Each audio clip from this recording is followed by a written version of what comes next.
So many familiar faces and names, and also welcoming new attendees here for today. My name is Marilyn Pearson Hendricks, or MPH for short, and I am the CEO of WorkTech Advisory. I did start my career in HR and then moved over onto the vendor professional services and technology side about well, it was over 20 years ago. We'll just put it at that. And so again, we're goal of our monthly ESA WorkTech sessions is to actually give you an opportunity to have not a webinar event, but really a live opportunity to engage and get to know organizations that have already started using advisory boards, are considering advisory boards, are looking to expand what it is that they have. And so, and the price that we have to pay for today is we love your participation. I did put a link out in chat, and that link is an opportunity for you to give a tiny bit of feedback as well express interest and then hopefully continue the dialogue that we are starting here today. On the question side of things, we know that there is a tendency to go towards chat. We would actually prefer if you could just like raise your hand. Certainly feel free to put the question that you have in chat, but we'd like to get you actually back on camera and on microphone to ask some of the questions. So we will probably run out of a little time. We did last month as we get a little bit more engaged. And so anyway, with that, what I'd like to do is turn over the podium and the floor here to Michelle and Dan. And what we'd like you, Michelle and Dan, to do is please go ahead, start off, and also introduce yourself, and then carry on into the material that you have to share today. Thank you, Marilyn. Michelle, you want to go first? Sure. Hi, everybody. My name is Michelle Tran. In addition to the kind words Cindy shared, I lead an organization called NYC FinTech Women, community organization really there to empower and connect and promote women in FinTech. But I work very closely with Dan as I lead our commercial team, which is sales and marketing for Summer. We'll tell you a little bit more about Summer, but really excited to be here to share more about Summer. We've really valued our current advisory board and continuing to look to bring others on that can help, bring our value proposition and helping employees and individuals with their student loans. So really excited to share more with you about Summer. And just wanted to say hi, Tim. Tim has been working with us for the past several months, and we are just so indebted to him and all that he has shared on his experience and his connections. Thanks, Michelle. Hi, everyone. My name's Dan. Thank you to Cindy and Marilyn for having us here. As Cindy mentioned, I've been in the US now for 15 years, as you might detect from the accent. I'm not in Kansas City or not from Kansas City or Houston. I'm from the UK, but I've been in the US for 15 years and have kind of fallen into the student loan business for better or worse. I co-founded a company called SoFi in the space that was making loans, and then I've stayed pretty close to that ever since I left SoFi about 7 years ago. And that brings us to where we are with Summer today. So yeah, honored to be here today. Thanks for giving up your time. I know everybody's busy, so we're going to try and make the best use of the time here. I think if we do our job well, we'll do three things. We'll tell you more about how we work with advisors to see if anyone on this call likes what they hear. I think that's the primary focus. But to do that, we'll tell you more about what Summer does as a business and how we help employees to save some serious money and also to help the employers to reduce attrition as well, the employers that we work with. So with that, why don't we dive in? If I can, here we go. So this is who we are. We have our most of our current advisory board here on the left of the screen, but I'll come back to that in a second. But just at the top there, you've got Michelle and myself as two of a kind of 7-person team up there. So we will come back to the advisory board in a second. So what problem are we solving? I think the short answer is student loans. And the longer answer is we are helping your employees or employees of America to pay off their student loans in a variety of ways. It's a very timely issue. As anyone who's been reading the press over the last few months may be aware, employees are now being required to repay their loans for the first time in about 5 years. A bit of a history lesson in the early stages of COVID, then President Trump paused student loan payments for the whole country. Then for a variety of reasons, many of them economic, many of them political, that pause was extended 9 or 10 times to the point where we almost got to 5 years without anybody being required to make a student loan payment. So it's a long time for people to forget that they need to pay their student loans. It's a long time for people to start using that money for other things. This all changed recently. This changed in October of last year when payments resumed. People, for the first time in almost 5 years, were being required to pay. And the problem, as indicated by the headline here, is that about 50% of the country isn't paying them or can't pay them for a variety of reasons, which we'll go into. As of January, 3 months after that repayment started, we're already seeing the early signs of the problems that many people are facing. The Newsweek article that we show on the right, and I think we'll try and put it in the chat so you can take a look at it afterwards. It's a recent article. It's from a month ago, but it just speaks of people's surprise at seeing their credit scores suddenly being hit by 100 or 200 points. In many cases, for student loans that they weren't even sure that they needed to repay, because such is the confusion around. So this now has kind of gone from somewhat of a hypothetical problem for many millions, 45 million Americans, to a very real problem. Some of this is affordability. Many people don't have the money simply to pay back their loans and need help, and there is help available to them. But also some of this is because people very often just don't know how to pay their loans. They don't know the mechanics of how to pay. Very often they've changed home and email addresses in the last 5 years, and those student lenders haven't kept up with them. So it's a lot of problems for a lot of people. And then in addition, I would say all the fun in Washington over the last few months has just compounded to that. So borrowers are further confused by the events in Washington. The Department of Education has lost resources. So now if you have a question about your student loans, it's more difficult to get through to somebody on the phone or by email to get that question asked. So to a bigger extent, employees really are on their own. And I would say, on both sides of the political aisle, student loan repayment programs that the government offers have been used really as political footballs by both sides. And all that's done is confuse many people. Many people thought maybe my loan was going to get forgiven. Even if it's not getting forgiven, maybe I can get deferment. Now people are very confused about what's available to them. And as we discussed on the previous slide, credit scores now are suffering. And later this year, people will start to move to default on these loans. Once you go 9 months of not paying a loan that's due, then you have to pay big fines and your wages get garnished. So you as employers will start to see this problem increasingly in Q3 and Q4. And to sum this up, I would say it's really difficult for HR departments to keep up with this. This is not HR department's specialty. So this is who Summer is. This is what we do. And the good news is we can help. We've helped employees over the last 5 or 6 years save $1.75 billion, and that is billion with a B. We're not a lender, we're not refinancing, but there's a variety of ways that Michelle will speak about as to how we do that.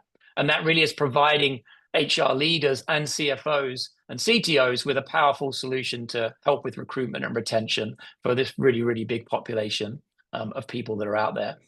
As I mentioned, Michelle will talk about how we do this in an ROI positive way. But before that, I want to come back to our advisory board. These are 8 of the 10 or so people that we have on the board. It's made up of current and former CHROs of really great companies across a variety of industries, including Albertsons and DirecTV and Microsoft and ADP and Unilever. And of course, everyone will recognize one face on there, and don't tell the other 9, but I do think Cindy is my favorite. But please scrub that from the recording, right, Cindy, just in case. No, honest. Look, let's move to the next slide and the kind of things that we're asking our advisors to help us with. And firstly, this is not formulaic. So this section up here in the top, 1 post a month, 1 reshare a month. It's not like we are going down a list and checking off who's done this. Some people are good at something, some people focus on others. But in general, this is the kind of help that we're asking for, helping to brand our build. Everybody here has a different LinkedIn group than I do, and Michelle does, and everyone has connections that we struggle to reach. So sharing posts that we writing posts is a big piece of the help that we get from people. Introductions.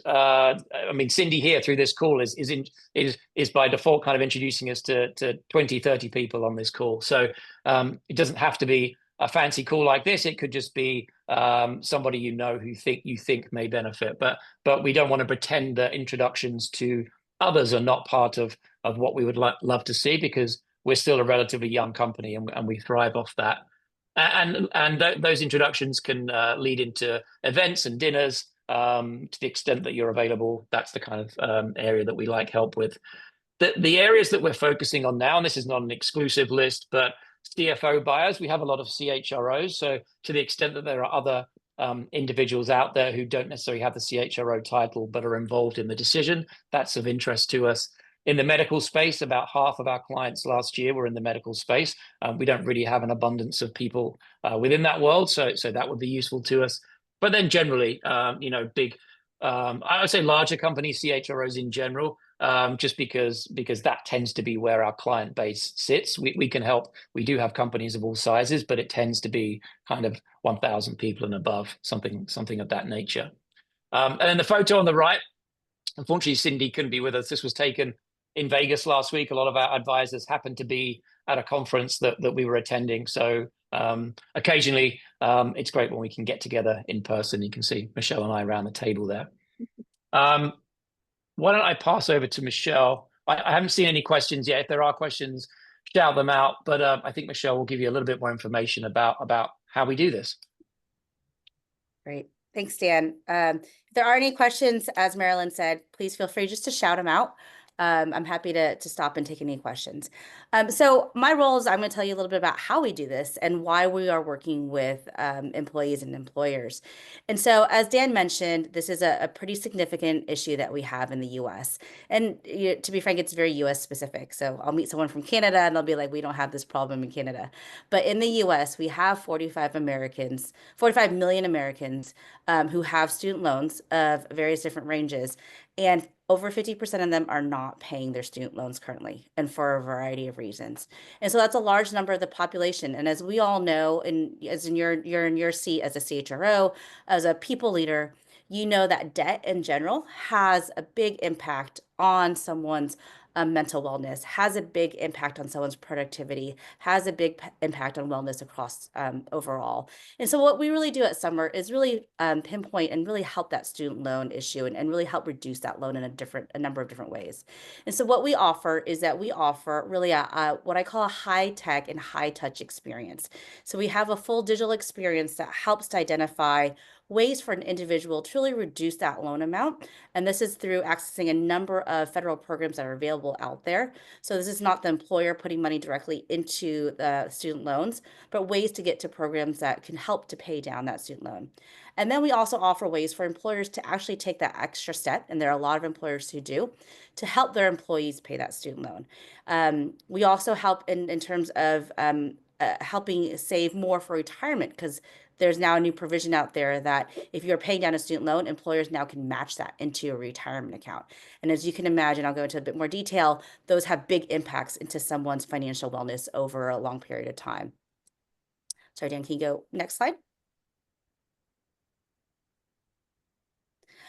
The one question that we tend to get from a lot of employers that we talk to are, as they think about a benefit or an initiative or a program for their employees is, well, how many people does this really impact within my organization, right? I think that's the number one question we tend to get. One, it impacts a lot more than you think. So what we're seeing now is that across the overall employee population, summer is really beneficial for around 70 to 90% of the employees on average.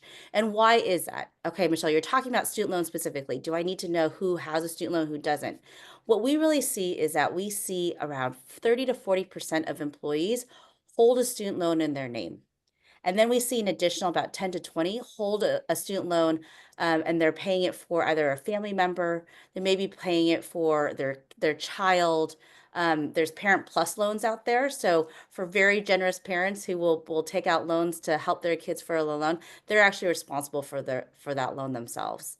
And then we see family members within the household. Either, perhaps your child came home from college and is taking a couple of years and staying with you, that loan is within your household. So we see a really big actually employee population that can benefit from a summer platform. In addition, we help with college cost planning. So we see the problem not just on the back end in terms of those that hold student loans, but also on the front end. As many of you are probably aware, the cost of college, it continues to go up. It is not going down, that's for sure. Vanderbilt, yes, a very great private college, is now $100,000 a year. So if you're going to do a standard four-year college or college process at Vanderbilt, that's close to $500,000. And so the college cost, it really is continuing to grow, and that has compounding impacts down the line. And just to make people aware as well, loans don't go away if you don't finish college. So for folks who probably, maybe don't work in the corporate setting, maybe work as a frontline worker or as a warehouse worker, if for whatever reason they started college and they didn't finish, they're probably still holding on to that loan and they're still responsible for paying it as they are with any loan. So all that to say, there is a really actually a big population within your employee sets that benefit from the use of summer and further help on the loan space. So going into the details in terms of how we do this. And so from a for how we help employers, we do work directly with employers for one, in the blue bucket where you see where it says summer save. This is where we help employees access ways to reduce their monthly loan amount by accessing government programs. And this is either through government programs that can reduce their loan amount on a monthly basis by $200, $300, $400, really based on what their income level is. Or this could be loan amounts that are specific to their occupation. So there's a number of different programs out there that help nurses, that help teachers, that help all different types of workers out there. And so what we really do is we have a great enrollment process to identify who you are, what your loan amounts are, and then identify the program that's right for you. So this is a full digital experience that can be done under 10 minutes. Included in that digital experience is the ability to enroll into these programs as well. One of the things that we like to say is that you can think of us as similar to TurboTax. I don't, I'm guessing probably many of you haven't actually taken the forms from the IRS directly and submitted your taxes directly to the IRS. You've probably used an online platform like TurboTax, H&R Block, or gone to a CPA. What we really do is that we have that digital experience to help with that process. And then on the other hand, and we have certified student loan experts. So a team of real people where employees can pick up the phone and actually call someone and say, hey, this is my situation. Help me walk through it. As Dan mentioned, it is a crazy news cycle out there with everything happening to student loans. It's really helpful sometimes just to get on the phone and really help understand. And Susan, I see your hand is raised, so I want to call you and get to your question. Yeah, thanks, Michelle, so much. So when I was pre-reading the materials, one of the things that I wondered about, is just starting in the on the blue, is when you talk about college cost planning for parents. I know, as a parent, not too long ago, we hired a college consultant to help our daughter with everything. One of the things that they offered was the prep of now I forget the 4 or 5 letter acronym, but the financial aid. FAFSA, that terrible thing. So what I couldn't tell from this section is that a part of what summer offers? When you say TurboTax, it just triggered me. Yeah, absolutely. That form is a beast. I've heard a lot about it. I'm not there yet. My little ones are little, but I know it's coming. So what we're helping with now is really understanding the cost of college. So if you intend to go to a community college, if you intend to go to a 4-year, what does that cost? And what are the steps to take to actually think about those costs? So, is there should you enroll in a 529 for your child? Where do you live? Does it make sense for you to enroll in a 529? We know that there's a lot of nuances around that. UTMA and UGMA accounts, and just giving an overall sense of how to get there. It is within our product pipeline down the line to also offer that very more tailored assistance with the FAFSA form. That's definitely on the product pipeline. What we also do have today is that we have college cost planning experts people who have been through the experience and can also help. A lot of what we do too is like these broad webinars, and we have it very tailored for the employee set. So we'll do, this person, he will do webinars that are based on like, how do you actually get to FAFSA? What do you need to do to prep for FAFSA? And then how do you get there? And so we're building that into our technology over time. Okay, thank you. Hey, Michelle, one thing that you didn't expand on, and it was something that when I talked to you guys originally, I just loved, because we were going through the time when everybody's loan was going to be forgiven, right? And I love the fact that Summer helped navigate the government programs that were already in existence way before last year, right? And so can you expand on that a little bit? Because I don't know that people understand, because I certainly didn't, that there are a lot of government programs that were even put in during the Bush administration that employees or people that hold these loans don't know about. Is that right? That's correct. So there are many government programs out there that help navigate, where are all these different programs sit and how do I apply for them? And so these are government run programs either on the state or on the federal level that will help individuals reduce their monthly loan amount. So this is taking, for example, someone from $600 a month down to $300 a month based on either, their income, their occupation, their very specific scenario. And what we'll do is that we'll first identify what that program is, and then we'll help them enroll into that program. Because these forms are just, they're very susceptible for errors. And what will happen is you fill out these forms, you may get an error, and then you'll get kicked back to you, but you won't know why. And so what our team does is that we help fill out the form in a digital format, so it's just done. So there are no errors. And then we actually have a full review, and then we submit it on behalf of individuals. And so that whole process, from taking it from identifying what those programs are to help reduce that monthly cost to actually get them into the program, is what we take ownership of. Thank you. Michelle, about how long would it take once you identify a program for a person for them to receive money? I'm sorry, Rick, can you repeat that? I didn't quite catch Rick, that. you're really hard to understand when you're on that headset. Even worse when I'm not. Can you hear me now? Again, try it again. Yeah, I can hear you.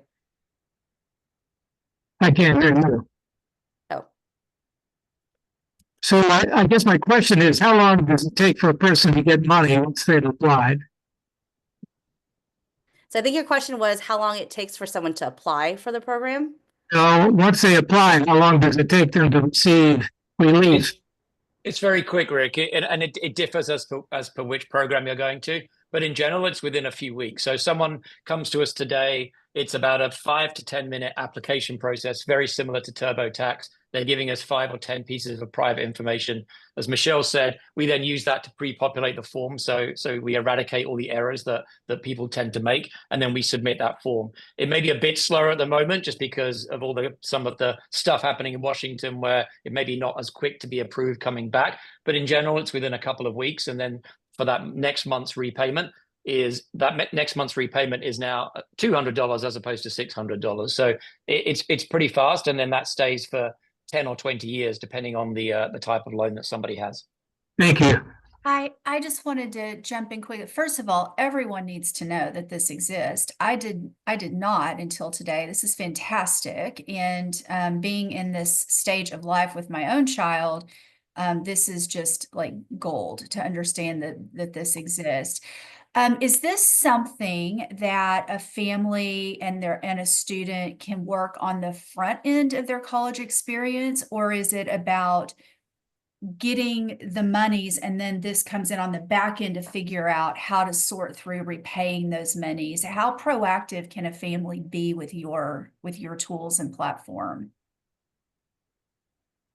They can be proactive. So as Michelle's describing, Summer Save really is two things on the left. It's on the pre-college side, it's helping employees plan for it.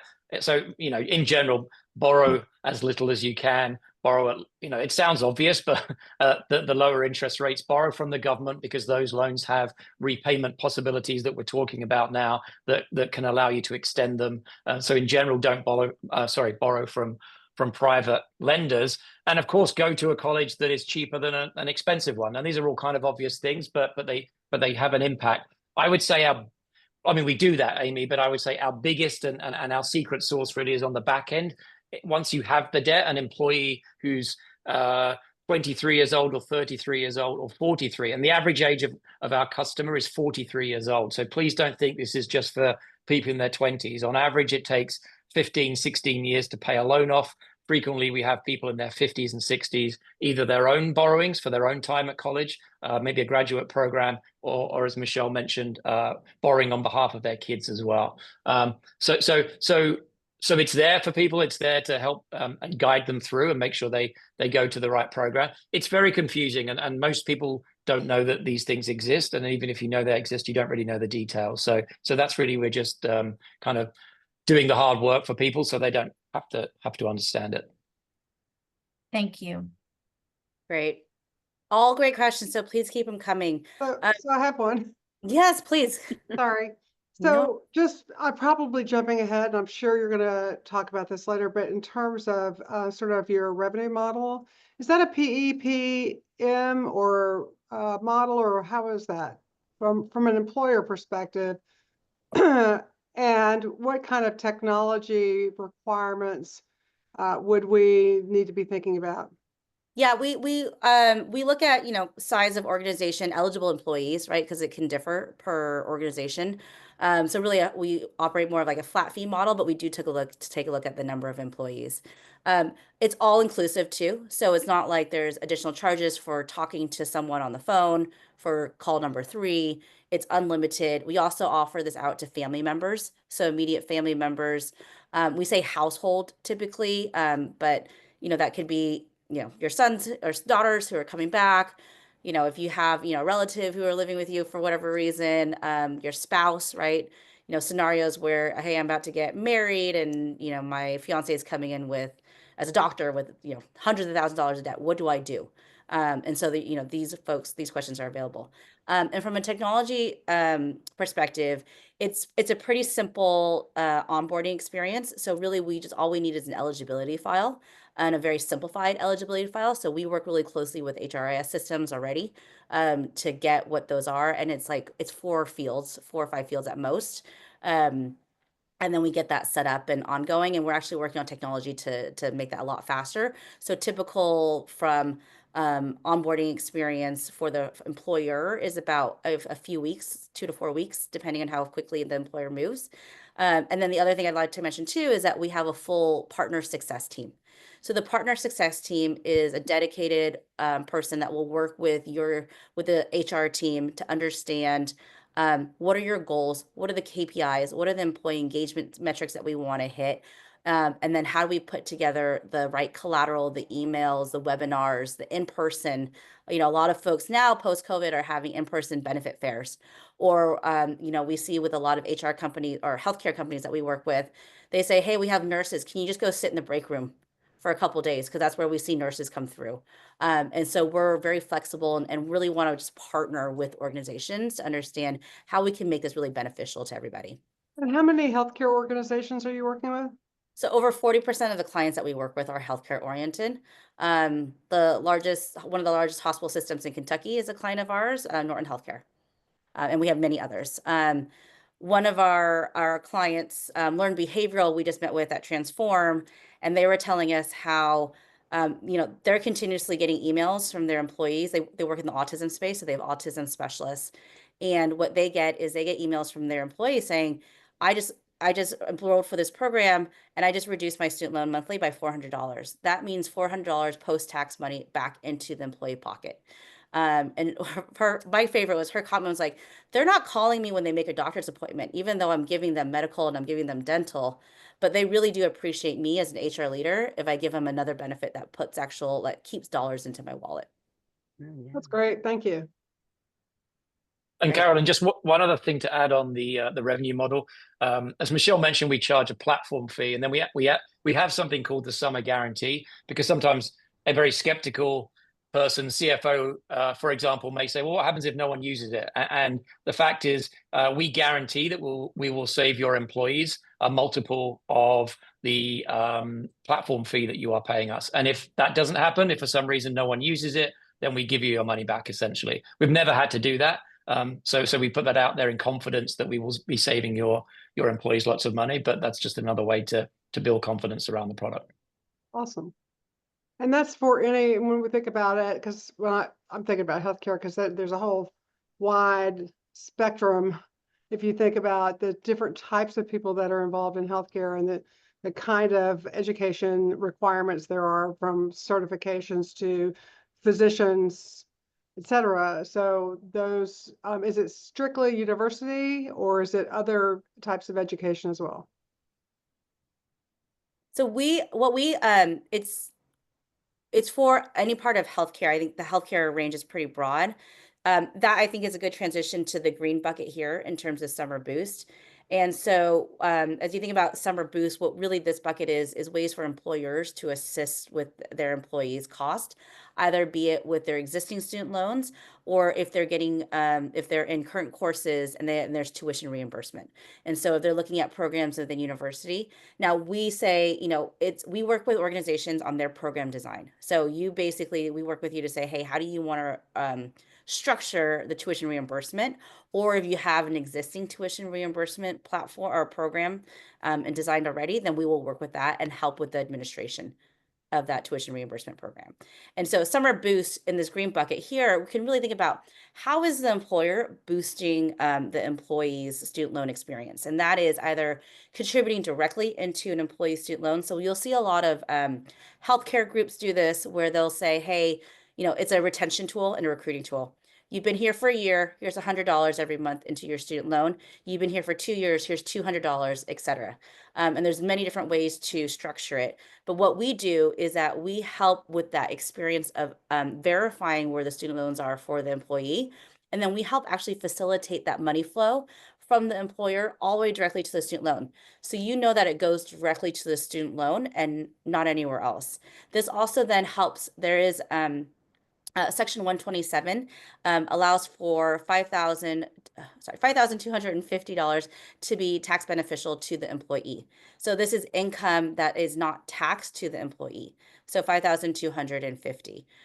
Tuition assistance is in the same bucket, the Section 127, but this is where you can think of it as you have a certain amount where an employee can go to a conference, or they can take additional certification, or they want to learn a new skill, and then they'll submit the receipt, or we'll figure out what that program design is, and we'll help administer it on the back end. Hopefully that's helpful, Caroline, and helping answer that question. And then just moving on to Summer Secure in the orange bucket. Last year, January of 2024, there was a new provision in the retirement space through Secure Act 2.0, where now employers can match a certain portion of someone paying down to student loan. So what that means is, Michelle Tran, I'm paying into my student loan on a monthly basis. My employer then can say, great, I am actually going to help you with your retirement and put in and I'll match a percentage of what you're paying into your student loan into your 401k. Why do they want to do that? Is what we see is you typically have to make a decision. Am I paying down my debt immediately, or am I saving for the future? And people will typically pay down their debt immediately, right? It's right in front of them. And this really allows employers to say, look, I'm still going to contribute into your 401k. I'm still going to contribute to your future. We all know the power of compounding investments over time. And so this really allows employers to provide a more assistance to their employees for those who are not able to contribute to their 401k. And so this has been around now for about a year and a few months, and we're really starting to see the uptick. We are partnering with ADP specifically, and they're offering it to all of their retirement businesses that record keep with them, and we're working with a number of other record keepers too to offer this out to employers. And it's really starting to pick up as employers are really starting to figure out and really want to help their employees in many different ways. So question on that. I'm sorry. No, but just curious here.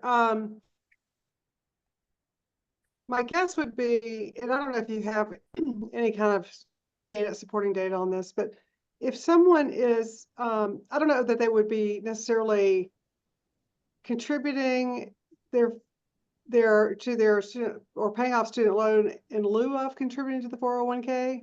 Is that what you're saying? Because again, you're still going to have those limits, those annual limits in contributions for the 401k. So what if someone is actually doing both already? So they can do How does both. that, does that help them, or can you have a separate bucket? No, so it does, the They contribution figure out. maximum stays a contribution maximum. And so the contribution to match the student loan payments applies to the total contribution. Yeah, that's what I thought. Yeah. So there could be a scenario too where, hey, I'm paying my student loans and I'm putting as much as I can into my 401k. Maybe it's just Right. not enough. It's not enough to get to the max contribution. So that helps, kind of buffer that. But there's no specific requirement that it only has to be, kind of like you're not paying into your 401k. The only requirement is that this contribution also applies to total contribution maximum. Wonder if you could do that to the Roth accounts, or is it just traditional 401k? I believe it's traditional 401k, but I'm happy to look into that for you. I know it's traditional 401k and 403b. Yeah, but you could have a Roth feature in your Roth 401k. 401k, yeah. Mhm. Just a quick point as well. I think as these questions are showing, on the right hand side, particularly some are secure and some are boost, it can get very complicated or reasonably complicated, and every single employer is different. Every single employer has a different retirement plan, different matching profile, different aims, trying to get different types of employees to participate more. So some are boost and some are secure are a lot more customized in the sense that that program is being designed with the employer directly. Whereas Summer Save is much more generic. It's much more kind of off the shelf. There's really no preparation on the side of the employer to come up with that. And honestly, there's less dollars being spent on it because there aren't actually any dollars going directly from the employer to the employee. It's kind of like a TurboTax, but for student loans. And to be clear, we didn't say this explicitly. Employers work with us. This is offered on a modular basis. So many employers will just offer one of these, sometimes all three, but there certainly is no requirement for an employer to offer all three.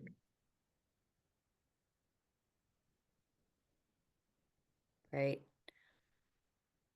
And Cindy, I just wanted to check in on time. Oh, Susan, I see your question. Go ahead.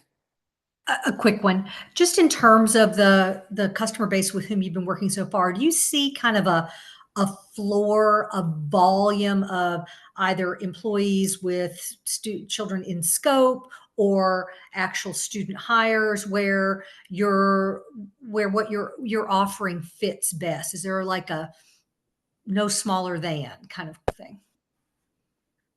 We typically, I would say, we work with organizations of all different sizes. I would say, we do have a contract minimum. And so we look at the contract minimum, though we can get pretty creative for the right organizations. But we do have our typical minimum is 50,000 in terms of contracts on an annual basis. And just to reiterate, we do have that savings guarantee on that too. So that's that 1 year, we guarantee that you will save your employees $50,000 or whatever that contract value is. But that's typically the floor.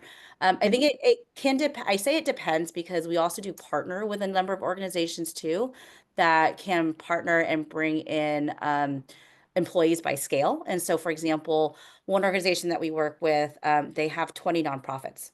So they work with 20 nonprofits. And so those nonprofits are like 20 people. They're smaller. Food banks, different organizations, and they've actually all banded together and contracted with us through that all together. Helpful. Thank you. Yeah. And Michelle, in answer to your question on time, we've got about 10 minutes. So keep going. Great. So I'm going to just go through this case study, and please continue with the questions. We love them, and here to answer them. So this case study is on Hurley Medical Center. So as I mentioned, we do work with a lot of medical groups. As you know, probably why, these are employees who have additional secondary school student loans. They have, more student loans than typical in the greater population. And there is a retention issue with medical professionals in general, and recruiting, frankly. And so Hurley Medical worked with us since last year. And what we are really to show here is actually the number of savings. And so what we found through Hurley was that the average student loan balance was around $60,000. So that's pretty hefty, and that's across a different range of employee types. But we were able to save around $350 a month for each employee. And so what that really meant was that in total, they were going to get around $47,000 forgiven. What that meant in aggregate across all of their employees was that their employee savings was over $2 million. So across all of their employees, we helped their employees saved over $2 million. And this is as of February. So I can imagine that number has increased slightly since then. But it just speaks to the power of being able to access these programs to reduce your monthly loan amount. So this is speaking to them using Summer Save, which is finding those government programs where where the employer is not putting money directly into their student loans, but they're finding the programs that are available to different types of occupations, that are different incomes, to help reduce that loan amount. And that's really important to really help and distinguish, is that, look, there's these programs out there. If I was just to sit here and Google what these programs are, it would take me forever and a day to find these programs, for a long time to figure out how to actually apply for them and actually get that paperwork to apply for them. As a nurse who is sitting and working with Hurley Medical, that's probably the last thing I'm going to do. I'm going to focus on my patients. I'm going to focus on my home life. I probably have kids at home I need to take care of. I got dishes to do later. That's the last thing I'm going to do. So what we really do is help them through that process in a very simplified way, where it really is less than 10 minutes and they can do it on their phone. And as you can imagine, having the ability to save that money really does impact a lot of people's lives. One story I just want to give real quick before we end is we also really help a lot of public service employees, so teachers, etc. And we had this one teacher who we helped, and she had over $200,000 of loans. Her feedback to us was, I can actually think about retiring now, and I can take my kids on vacation. And so while it does have major benefits to an employer from an ROI and retention perspective, I also want to mention that it has a huge impact on employees' wellness, employees' mental health, and just the quality of life. And that's one of the reasons why I joined Summer, was to have an impact as well. Tim, Hi, you Tim. have your hands. Tim, you have your hand raised. I will. Oh, Tim, and here, Sorry. and Tim, and then we'll go to Carolyn. Okay, I was on mute. Just a quick comment, and what Michelle just said. This team, working with this team, has been one of the exciting things. Is they're so focused on mission. Everybody there is all about what they do and about helping people, and that for me has been pretty contagious. It makes me excited for those regularly scheduled calls that I have. But the other thing that I don't think I heard, and Dan or Michelle, if you could just tell the quick story about where Summer came from. Why is it called Summer? And I've had that question asked me, and I love to tell the story, but I want to hear it from you all. I think you'll enjoy this. Dan, I'll let you take this one.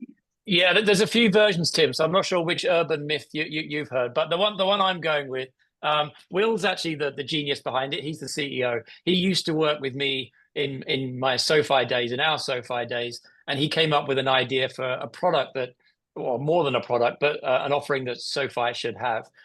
SoFi didn't do it. We did other things. And then he went away and started Summer. And then I loved what he was doing. I invested in the company and then decided to join him, 5 days a week on the crusade. As to the name, it's really a couple of things. One, we're helping people to sum up their loans. It sounds very simple, but very, very often people simply don't know how many loans they've got, who they owe money to, what those balances are. It sounds crazy, but if you go and ask people in your workplace now, do you have student loans? If yes, how many do you have? And my guess is they won't be able to give you an answer.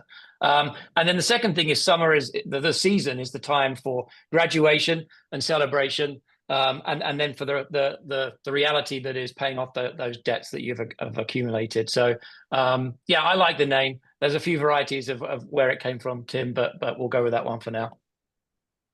I think they're great. Thank you. Carolyn, I think Yes, we're just a few minutes ahead of the hour, and so yes. Just this might very be our quick, last one. Or Laura, if you had another one. We'll very see. quickly. The question I have really has to do with sort of the future and thinking about sort of the current administration and what's happening in the Department of Education. So how reliant is Summer on the Department of Education sort of staying intact in order to continue and be a sustainable business? Yeah, this is a tough question to answer with 3 minutes to go. But the short, no, because it's a great question, and it's one that we get asked a lot. And the short answer is, whoever is doing the collecting, someone is going to be collecting these debts. These debts are not going away. So in an extreme example or scenario, the Department of Education goes away completely. That doesn't mean that 45 million Americans are suddenly forgiven of their loans. It means the collection is going to go to the Treasury Department or probably the Small Business Administration. So all it means is that somebody else is going to be collecting the money. I say all it means. That's a big thing, because what that does is it's a whole load of kerfuffle. It's a whole load of confusion. It's a whole load of no one who's collecting your loans actually necessarily knows how to collect your loans. So the victims there are the borrowers who have less help and less support. So no one's going to be forgiving this debt. That much we can say, and this debt is there. And all of these changes, I would say, are just compounding the issues that borrowers face. Yeah. Okay. Thank you very much. I appreciate that. Okay, you guys, I think we're at 2 minutes. We've got 2 minutes. Do we have one last question? If not, well, Tim, do you have your hand up again? One quick one. In terms of the federal government, do you have any lobbyists that are standing up for summer and for its advocates in Washington? Has that been a strategy you've thought about? I would say not really is the straight answer, Tim. We're connected. We recently hired somebody who came from the Department of Education who basically put a lot of these programs together. So we're very well connected. I don't know exactly if we're lobbying as such. We're still a relatively small organization. I think as we grow and get bigger, then that is something we probably need to look into a bit more seriously.